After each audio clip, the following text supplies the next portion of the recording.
ভারতীয় জনতা পার্টি আরামবাগ বিধানসভার ১ নম্বর মণ্ডলের ডাকে একটি বিশাল পথসভা অনুষ্ঠিত হল বুধবার হুগলির আরামবাগ নেতাজি স্কোয়ারে। আসন্ন ২০২৪ লোকসভা ভোটকে সামনে রেখে তৃণমূল কংগ্রেসের দুর্নীতির প্রতিবাদে বিজেপি আরামবাগ সাংগঠনিক জেলায় বাইক মিছিল থেকে শুরু করে পথসভা এবং মিছিল হয় জেলা সভাপতি বিমান ঘোষের নেতৃত্বে। প্রোগ্রাম বেশি দীর্ঘায়িত করব না। আমাদের গোঘাটের বিধায়ক মাননীয় বিশ্বনাথ কারক মহাশয়কে বলে আমাদের মুসলমান ভাইদের উস্কে দেয়, হিন্দু ভাইদের উস্কে দিয়ে চেষ্টা করে সাম্প্রদায়িক সম্প্রীতিকে নষ্ট করার জন্য। আজকে যে জায়গায় দাঁড়িয়ে সভা করছি, এখানেও অনেক কি সংখ্যালঘু ভাইয়েরা আমার এখানে আছে, তাদেরকে ওদের উৎসাহে একটা কথা বলতে চাই। মোদি যখন দিল্লি থেকে ঘর পাঠায়, জব কার্ডের টাকা পাঠায়, তখন কি বিচার করে কে সংখ্যালঘু, কে সংখ্যাগুরু, কে হিন্দু, কে মুসলমান? বিচার করে পাঠায়? আপনারা বলুন, সে তো বিচার করে না। তাহলে পশ্চিমবঙ্গে এসে এই তৃণমূল কংগ্রেসের দালালগুলো নিজেদের পকেট ভরার জন্য হিন্দু মুসলিমের মধ্যে চেষ্টা করছে ঐক্যকে নষ্ট করার। এই ঐক্যকে নষ্ট করা যাবে না, নষ্ট করতে দেওয়া যাবে না। যে সমস্ত রাষ্ট্রবাদী মুসলমান আছে, আমি তাদের আহ্বান জানাচ্ছি, আপনারাও আসুন, পায়ে পা মেলান। আর যে সমস্ত দুটো ভাগ আছে, যারা রাষ্ট্রবাদী মুসলমান, যারা বলে ভারত জিন্দাবাদ, আর একটা দল আছে যারা আমাদের দেশে থাকে, আমাদের খায়, আর বলে পাকিস্তান জিন্দাবাদ। তাদের মাপ নয়, তাদের মাপ নয়, তাদের কোনো রকম ছাড় নয়। এটা মাথায় রাখুন। রাষ্ট্রবাদী মুসলমান হিন্দু ভাইয়েরা একসঙ্গে রাস্তায় পথে হেঁটে মমতা ব্যানার্জিকে নবান্ন থেকে ওই 14 তলা থেকে নিচে ফেলবো, এই অঙ্গীকার নিয়ে সবাইকে পথ চলতে হবে, আগামী দিন আগাতে হবে। এইটুকু কথাই বলার ছিল বন্ধু। আগামী দিনে রাস্তায় আবার দেখা হবে। যে কোনো আপদ বিপদ, যে কোনো অসুবিধা সুবিধা বিজেপি দেখবে, বিজেপি বুঝবে, বিজেপি পাশে দাঁড়াবে। কৃষকদের পাশে, ধান ক্ষতি হয়েছিল, আলু ক্ষতি হয়েছিল, বিজেপি পাশে দাঁড়িয়েছে। সাধারণ মানুষের পাশে দাঁড়িয়ে লড়াই করছে বিজেপি, কোনো দল লড়াই করেনি। তার বাকি যারা দল আছে, একটা সাইনবোর্ড হয়ে গেছে। আর এই তৃণমূল কংগ্রেসের নেতারা এত খেয়েছে, বাড়ি থেকে বেরোনোর সময় ঠাকুরকে ডেকে বেরোয় যে রাস্তাঘাটে কোথাও মারা না খেয়ে যান। তাই বন্ধু, একটা কথাই বলি, আগামী দিনে লোকসভা নির্বাচনে 1142 ভোটে 19 সালে আমরা হেরেছিলাম। আমাদেরকে জোর করে হারানো হয়েছিল, আপনারা ভোট দিয়ে নির্বাচিত করেছিলেন। সেই 2019-এর যে আমাদের স্মৃতি, যে স্মৃতি আছে, সেই স্মৃতিকে পাল্টে ফেলতে হবে।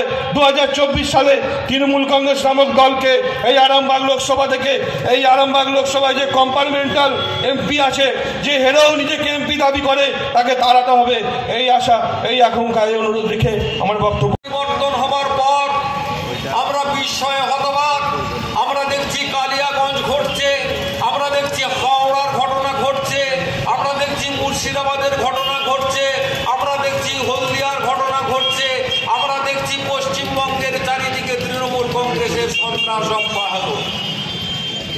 শুধু সন্ত্রাস নয়, তার সঙ্গে সঙ্গে খুন, তার সঙ্গে সঙ্গে ধর্ষণ, তার সঙ্গে সঙ্গে বাড়িতে অগ্নি সংযোগ। এর মধ্য দিয়ে পশ্চিমবঙ্গে ভারতীয় জনতা পার্টিকে পদদলিত করার, অবহেলিত করার চক্রান্ত চলছে। এই জায়গায় দাঁড়িয়ে ভারতীয় জনতা পার্টি 2021 সালের নির্বাচনে যখন 4টে আসনে জয়লাভ করলো, 4টে আসনে জয়লাভ করার পরেও আমরা দেখলাম যে 2021 সালের নির্বাচনের ফলাফল ঘোষণার পর আমরা দেখেছি একটার পর একটা বাড়ি পুড়েছে, একটার পর একটা ভারতীয় জনতা পার্টির কর্মী এবং কার্যকর্তাকে ঘর ছাড়া হতে হয়েছে, একটার পর একটা বাড়িতে লুট হয়েছে, একটার পর একটা জায়গায় বিভিন্ন রকমের ঘটনা, রক্তারজনক ঘটনা ঘটেছে, ধর্ষণের মতো ঘটনা ঘটেছে। এই ঘটনা আমরা সচক্ষে দেখেছি। কিন্তু বন্ধুগণ, আপনারা জানেন যে ভারতবর্ষের বুকে 5 রাজ্যে নির্বাচন হয়ে গেল। সেই 5 রাজ্যে নির্বাচনের ফলাফল যাই হোক না কেন, মিডিয়া কিন্তু আগে থেকেই আশা করেছিল, পশ্চিমবঙ্গের বিরোধী দলনেত্রী এবং বিরোধী রাজনৈতিক দলগুলো আগে থেকেই আশা করেছিল যে এবার নরেন্দ্র মোদীর ভরাডুবি হবে, এবার ইন্ডি জোট জিতবে, ইন্ডি জোটের সাফল্য লাভ করবে। কিন্তু সমস্ত শত্রুর মুখে ছাই ফেলে নরেন্দ্র মোদীজির নেতৃত্বে ভারতীয় জনতা পার্টি 3টি রাজ্যের আসন দখল করেছে, 3টি রাজ্যে ক্ষমতায় এসেছে। আপনারা জানেন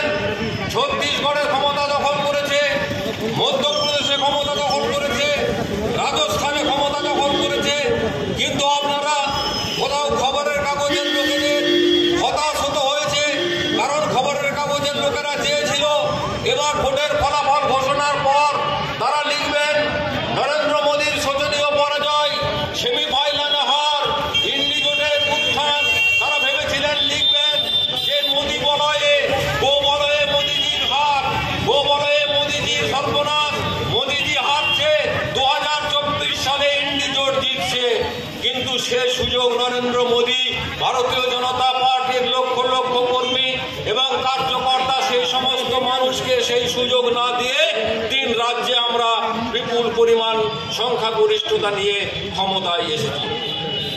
কেন আসবে পশ্চিমবঙ্গের বুকে, কেন আসবে ভারতবর্ষের বুকে 2024 সালে?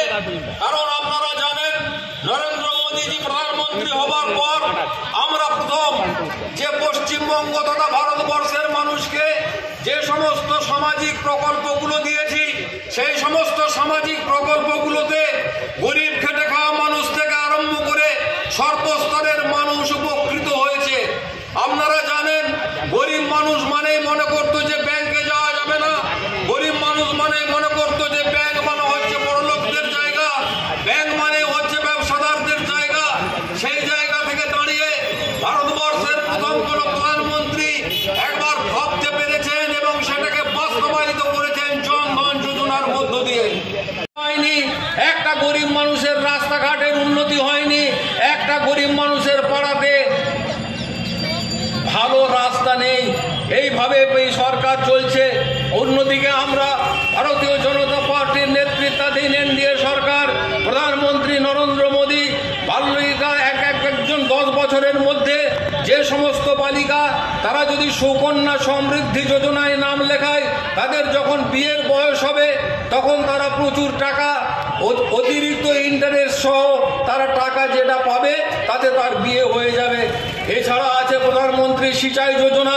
আমি পুরুলিয়া গেছি, আমি বাঁকুড়া গেছি, আমি ঝাড়গ্রাম গেছি, এই সমস্ত জায়গায় আমি দেখে এসেছি আত্মা প্রকল্পের মধ্য দিয়ে কিভাবে আমাদের প্রধানমন্ত্রী সিঁচাই যোজনার মধ্য দিয়ে অল্প জলে সেখানে চাষ হচ্ছে। পশ্চিমবঙ্গে ধর্ষণ আছে, পশ্চিমবঙ্গে লুট আছে, পশ্চিমবঙ্গে অরাজকতা রয়েছে, পশ্চিমবঙ্গে অত্যাচার রয়েছে, পশ্চিমবঙ্গে বিরোধী রাজনৈতিক দলগুলিকে মিথ্যা মামলায় জড়িয়ে দেওয়ার ক্ষমতা শাসক দলের রয়েছে। পশ্চিমবঙ্গে কি নেই? পশ্চিমবঙ্গে চাকরি নেই, বেকার যুবক যুবতীদের ভবিষ্যৎ নেই, যারা গান্ধী মূর্তির পাদদেশে, যারা মাতঙ্গিনী হাজরার পাদদেশে 1000 দিনের বেশি যোগ্য মেধাবী প্রার্থীরা যারা চাকরির জন্য আন্দোলন করছেন, তাদের সামনে চাকরি নেই। তাই আমরা দেখতে পাচ্ছি পশ্চিমবঙ্গের যুবক যুবতীদের ভবিষ্যৎ অত্যন্ত অন্ধকার, অন্তত এই সরকার যতদিন পর্যন্ত থাকবে।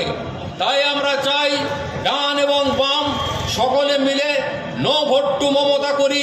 আসুন আমরা শপথ নিই 2024 সালের যে নির্বাচন আসছে, সত্যনারায়ণের সিন্নি দেবার মতো বামফ্রন্টকে একটা ভোট, কংগ্রেসকে একটা ভোট না দিয়ে আমরা সকলে মোদিজির হাত শক্ত করি। ভারতকে বিশ্বগুরু বানানোর লক্ষ্যে, ভারতকে জগৎ সভায় আবার শ্রেষ্ঠ আসন পৌঁছে দেবার লক্ষ্যে মোদিজির নেতৃত্বে 9.5 বছর ধরে যে কাজ চলছে, সেই কাজকে আমরা অগ্রগতি দিতে আমরা চাই প্রধানমন্ত্রী আবার তৃতীয়বারের জন্য ক্ষমতায় আসুন। তৃতীয়বারের জন্য ক্ষমতায় আনতে গেলে বামফ্রন্ট কিছু করতে পারবে না, তৃণমূল কংগ্রেস কিছু করতে পারবে না, সিপিএম কিছু করতে পারবে না। কংগ্রেসের তো কোনো অস্তিত্বই নেই। তারা একটা জোট বেঁধেছে, যে জোটের এখানে ওখানে সেখানে করে 4টে বৈঠক হয়ে গেল, কিন্তু তাদের কোনো কর্মসূচি নেই। তারা প্রধানমন্ত্রী কে হবে তারা গতকাল ঠিক করেছে, খাড়গে নাকি প্রধানমন্ত্রী হবে। তাহলে সেই দলে 19টা দল, 19টা দলের 19টা লোকই কিন্তু প্রধানমন্ত্রী হতে চায়। ওরা সবাই চায় যে মোদিজিকে হটাতে, কিন্তু মোদিজিকে হটিয়ে কাকে নিয়ে আসতে হবে তা এখনো পর্যন্ত ভারতবর্ষের 142 কোটি মানুষকে জানাতে পারেনি। তাই আমাদের চয়েস একটাই, ভারতবর্ষের প্রধানমন্ত্রী নরেন্দ্র মোদী। সেই নরেন্দ্র মোদীকে বদ্ধভূল চিহ্নে ভোট দিয়ে 2024 সালের লোকসভা নির্বাচনে পুনরায় প্রতিষ্ঠিত করতে হবে, পুনরায় তাকে ক্ষমতায় আনতে হবে। এই কথা বলে বিল্ডিং হয়েছে, তার রিপোর্ট আমার কাছে আছে। রিপোর্ট করা হয়েছিল বিএলআর অফিসে, সেই রিপোর্টে ডোবা উল্লেখ আছে। এখন বর্তমানে 5 তলা বিল্ডিং হয়ে গেছে। কে টাকা খেলো, কোথায় গেল? ডোবা এখন কি করে খালি হয়ে গেল?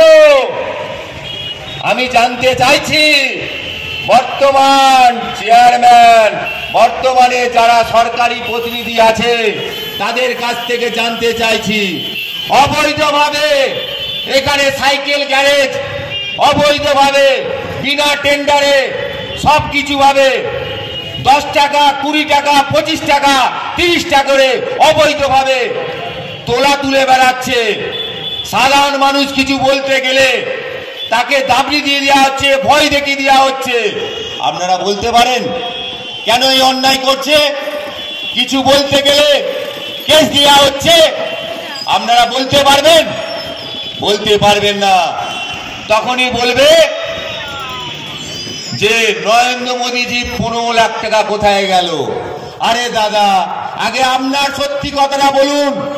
বিশালে বিশাল দুর্নীতি, 40,000 স্কোয়ার ফিটে 1300 টাকা ট্যাক্স, টেবিলের তলায় 20,000 টাকা ডোনেশন।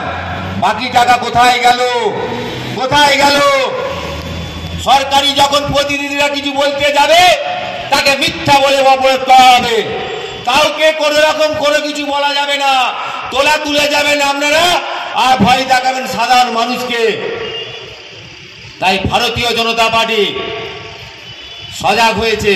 অন্যায়ের প্রতিটি প্রতিবাদে আমরা রুখে দেখাবো এবং আপনাদের সামনে আমরা বলে দিচ্ছি, ভারতীয় জনতা পার্টি যেখানে অন্যায় হবে সেইখানেই ভারতীয় জনতা পার্টি যাবে এবং তার তীব্র প্রতিবাদ করবে। মা বোনেদের স্বার্থে, মা বোনেদের সম্মান রক্ষার্থে আমরা আর ভারতীয় জনতা পার্টি চুপচাপ বসে থাকবো না। আজকে আপনাদের গরিব মানুষের কথা, আরামবাগ সাংগঠনিক জেলা সভাপতি সম্মানীয় জেলা সভাপতি সম্মানীয় বিমান ঘোষ মহাশয়ের নেতৃত্বে আরামবাগ সাংগঠনিক জেলা জুড়ে যেভাবে কৃষকদের পাশে আছেন, আজকে আপনারা কোথায় আছেন? আজকে বড় বড় কথা বলেন, আজকে দাদাগিরি মারেন, কিছু বলতে গেলে মিথ্যা কেস দিয়ে দেন। তাই আপনাদেরকে তীব্র প্রতিবাদ জানানোর জন্য আজকে আমরা এই পথসভা শুরু করলাম এবং আমরা এরপর আগামী দিনে প্রত্যেকটি জায়গায় পথসভা শুরু করব এবং ভারতীয় জনতা পার্টির পক্ষ থেকে এবং আরামবাগ পৌর মণ্ডলের পক্ষ থেকে। তাই সকলকে